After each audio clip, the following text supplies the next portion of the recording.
wait to be pretty. Oh, how I cannot wait to be pretty. That is a thought that has coursed my mind ever since I first saw a beautiful woman on the TV.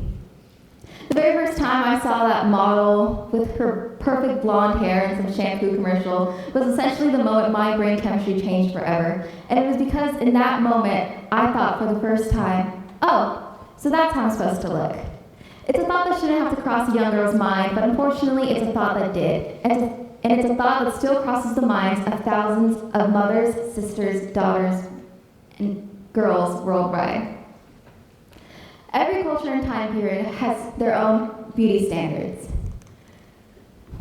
Prehistoric women were very maternal in that they had childbearing hips and large breasts in order to protect against harsher climates.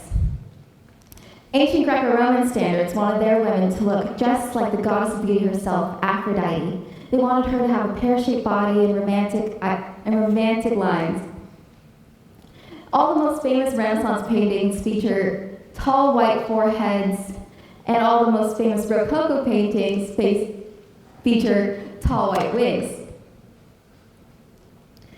The Victorian women tried their best to emulate Queen Victoria herself, in that they were almost sickly pale. And as the 20th century progressed, and cultures did as well, we become closer to something that we are, to beauty standards that we have right now. Women of the 1920s were tall, boyish, and lanky in comparison to the soft and romantic bodies of the 1950s women. And as we progress to the 21st century, we see a beauty standard that is much more reminiscent to what we know now. Think of the most beautiful person you have ever seen. Now keep their image in mind as I describe to you the current beauty standard. We as women are supposed to be thin, but not too thin, because we still should have round butts and large boobs. We should have sharp features, but not too sharp, because we should have sloping, small noses and large almond eyes. Basically, we're supposed to have a beauty that's thought to be previously unattainable. We are supposed to look like goddesses, just as the Greeks wanted their girls to look like Aphrodite. And it's thoughts like these that are so harmful to us as a culture of women, because we are being directly affected by beauty standards that do not have to relate to us. And I believe that this is because of the rise of social media in Hollywood. Before social media and before Hollywood, it was much harder to see someone of great attractivenesses because everything was in person and face to face. And when you would see someone on the streets and they were just beautiful, gorgeous, mind-blowing, you would react to that. However, because it is so easy nowadays to see a beautiful person with a swipe of your finger, we have become almost desensitized to the ideals that have been placed upon us. We have started to compare ourselves to each other, and this comparison of girl against girl, sister against sister, is what is causing us the most harm.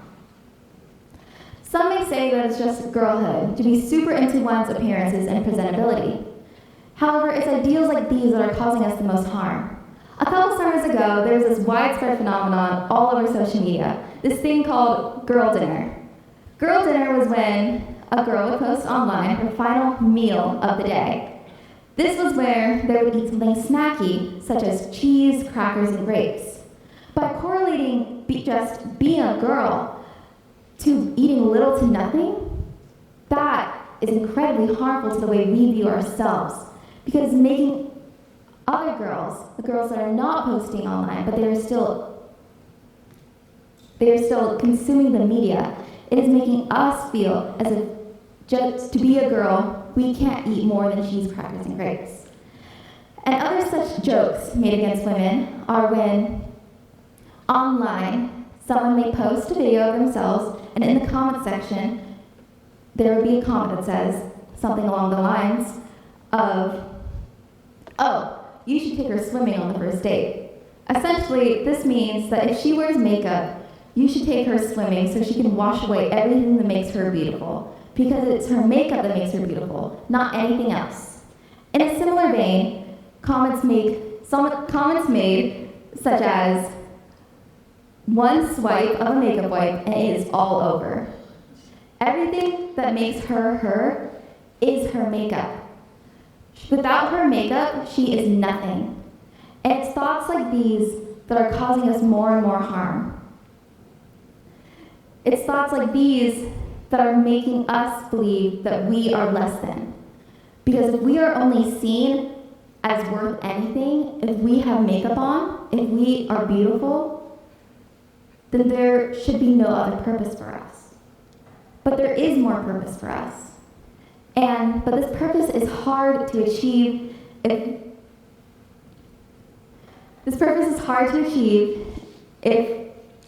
we are still held to the same standards that we are right now. These standards affect everyone, including me. Personally, as a girl, I am, of course, subject to insane beauty standards that in no way relate to me. I am not of the beauty standard. I'm not tall, I'm not white, I'm not blonde. And it's because of these that I have become so insecure about things I shouldn't be insecure about. Seriously, there was a time where I was insecure about the size of my ankles. These little things that I'm insecure about that I really shouldn't be, are causing me to have a low self-image and is making me believe that I am less than. It's taken a lot of personal introspection and self-growth to be even a fraction less insecure than I have been in the past. And yet I still catch myself sometimes looking at girls, online or not, and thinking, oh, I really wish I looked like her. And I still compare myself to other girls, even when I'm preaching not to compare yourself to other girls. And it's because of the way the beauty standard has been so ingrained in our minds, where we have been forced to work hard, but still be beautiful.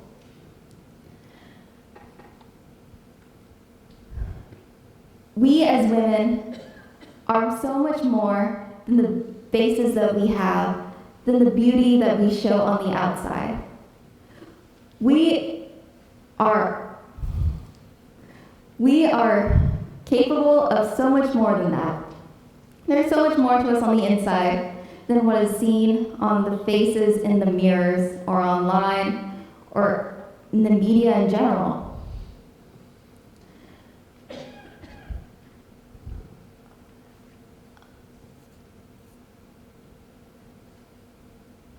We as women shouldn't compare ourselves to each other because we are not supposed to be put on a pedestal to be looked at. We are worth so much more than that because we are meant to be strong, we are meant to be kind, we are meant to be nurturing, and to most of all, we are meant to be ourselves. And so instead of comparing yourselves, your sisters, your friends, anyone you know to Aphrodite, do it with a little bit of Athena's wisdom. Thank you.